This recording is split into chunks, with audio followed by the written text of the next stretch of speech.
Hey, I'm Luke from 102.1 The Edge. I'm here with Jacquie of the Balconies, and this is your first taste at CMW.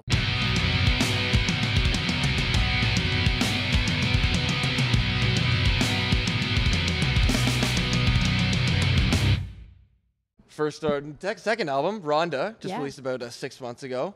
Congratulations, first of all. It must feel really good to have, something like that out, period. Thank you. Yeah, it was a pretty big undertaking because Liam and I completely produced it on our own, which we had never done before.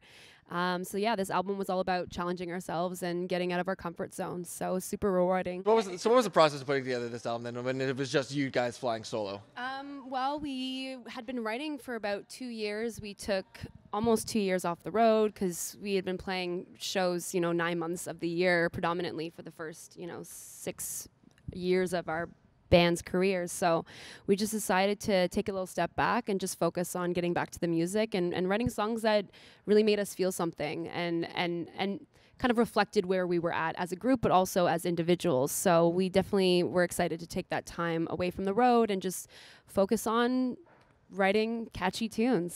So we started with that, and then we were like, well, maybe we want to work with a producer. But as we kept demoing the songs, we just kept multi-tracking, and we realized that, hey, this actually sounds pretty good, and we're really proud of this. So why not produce it ourselves? Just because the whole theme that kind of evolved from this whole experience was just about believing in yourself and kind of trusting your instincts. So that's why we're like, you know what, if we're going to be preaching this whole message, we might as well practice that and kind of put ourselves out there and just do something that we've never done before. So you guys are Toronto locals now as well. Yep. What's your when you're just out and about in the city, you're not doing any music stuff, you're not doing any band stuff, what do you guys like to do when you're just chilling, Chilling.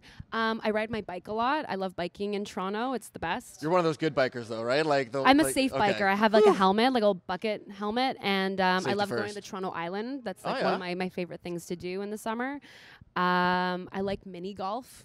Mini putt's fun in the summer. There is a great place up in my hometown. Another thing we really like to do when we're on the road, but we have some downtime, is we go bowling a lot because it's really cheap, but super quirky and fun, and why not? And I mean, if you accidentally smoke someone in the head with a bowling ball, accidents happen. Oh my God. Accidents happen. It's a little violent. Well, I mean, it depends if you've been drinking too, I guess. That's all. Everything's a factor, isn't it? There have been no accidents in our bowling games. Not yet, eh? No, not yet. So when people are coming to check out your show tonight at Adelaide Hall, what do you want, well, even when they're just listening to your records, what do you want people to take away from listening to your tunes or seeing you guys live?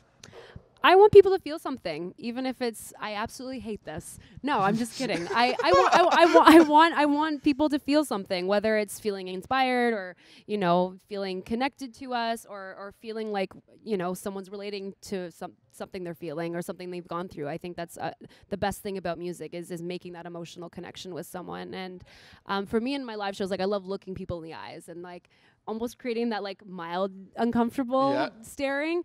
But I think that's what's so special about performing is you're making real connections with people. And I feel, I mentioned it earlier with technology, it's so easy to disconnect and not have those real human connections with someone and have those awkward stare downs. Yeah. I like that confrontation. I think it's amazing. And, listen to a record and hopefully that will evoke some kind of emotion. But for me, it's all about the live show. And that's why I got into music in the first place, was because I like that raw energy and I really want to have that confrontation with someone and get up in their face and and challenge them, because they're just as much a part of the show as we are. So yeah. So when you go and check out the Balconies tonight, Jacquie wants to get confrontational with you. Confrontational. Bring it on. Jacquie, thanks for hanging out with me for the last couple minutes. Thanks it's been awesome. Check out the Balconies tonight with Ivory Hours at Adelaide Hall. This is your first taste at CMW.